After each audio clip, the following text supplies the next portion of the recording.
সাধারণত অন্য উইকেন্ডগুলো বাড়িতে ল্যাদ খেয়েই কেটে যায়, কারণ সারা সপ্তাহে কাজের চাপ, প্রেশার, বিভিন্ন রকম ব্যস্ততা, আর উইকেন্ডে আলাদা করে কোথাও বেরোতে ইচ্ছা করে না। কিন্তু এই উইকেন্ডটা একদম অন্যরকম। আমি ছিলাম বাপের বাড়িতে, সেখান থেকে আমার বর চলে এসেছে আমাকে পিক করতে বাইক নিয়ে। আমরা আজকে যাব লং ড্রাইভে, আর লং ড্রাইভে যাব আন্দুল, মানে অশোকনগর থেকে বারাসাত গেছে, বারাসাত থেকে আমাকে পিক করে যাচ্ছে হচ্ছে হাওড়া আন্দুল। তো এটা আমাদের কাছে অনেকটাই লং রুট, কারণ এর আগে আমরা বাইক নিয়ে অত দূরে কোথাও যাইনি।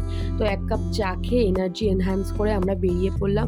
আর জাস্ট পড়ন্ত সূর্যটাকে দেখো, এত অসম্ভব সুন্দর লাগছিল। মানে ক্ষণে ক্ষণে আকাশ রং বদলাচ্ছে, প্রকৃতির এই সৌন্দর্য খালি চোখে যতটা উপভোগ করা যায় না, অতটা ক্যামেরাতে বন্দি করা যায় না। তো একদম আমরা কি বলবো, মধ্যমগ্রাম থেকে সোজা গিয়ে বিরাটি ব্রিজ ধরে বালি হয়ে আমরা দক্ষিণেশ্বরে আর কি দর্শন করে ওখানে কোনা এক্সপ্রেসওয়ে ধরে বেরিয়েছিলাম। দেন তারপরে তো আমরা আর কিছু চিনতে পারছি না, এদিকে তো খুব একটা বাই রোড আসা হয়নি। তো গুগল বাবাজি আমাদের ভরসা ছিল, আর ফোনে ছিল আমার বন্ধু।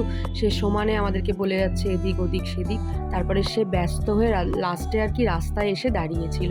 তো আমার বন্ধু চলে এসছে আমাদেরকে নিতে। ও হলো সুপ্রভাত, স্বর্ণজিতের বিয়ের ভিডিওতে তোমরা ওকে দেখেছো। ও আমার অনেক দিনের পুরনো বন্ধু, সুখে দুঃখে আমরা অনেক দিন একসাথে কাটিয়েছি। আর এটা ওর সুইট ওয়াইফ স্বর্ণালী, দুজনেই খুব মিষ্টি। আর এখানে ওর কাছে ছিল একটা গ্যাজেট যেটা দিয়ে ম্যাসাজ করা যায় বডিতে। সেটা নিয়ে আমার হাজব্যান্ড আমার হাতে ধরিয়ে দিল, বললো অনেকটা গাড়ি চালিয়ে নিয়ে এসেছি তোমাকে, এবার তুমি আমাকে ম্যাসাজ দাও। এটা নিয়ে কাড়াকাড়ি হচ্ছিল যে কে কাকে ম্যাসাজ দেবে। তারপরে প্রচুর আড্ডা দিয়েছি, প্রচুর গল্প করেছি, যা হয় দুই বন্ধু এত বছর পর দেখা হলে যে কত কথা জমে থাকে মনের মধ্যে।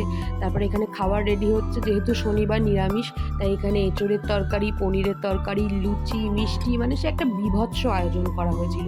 তার পরের দিন আমরা কি করলাম দেখতে হলে আমার চ্যানেলটাকে ফলো করতে হবে, আমার ভিডিওগুলোকে দেখতে হবে, আর একটা লাইক কমেন্ট করতে হবে। তো চলো টাটা, দেখা হবে নেক্সট ভিডিওতে।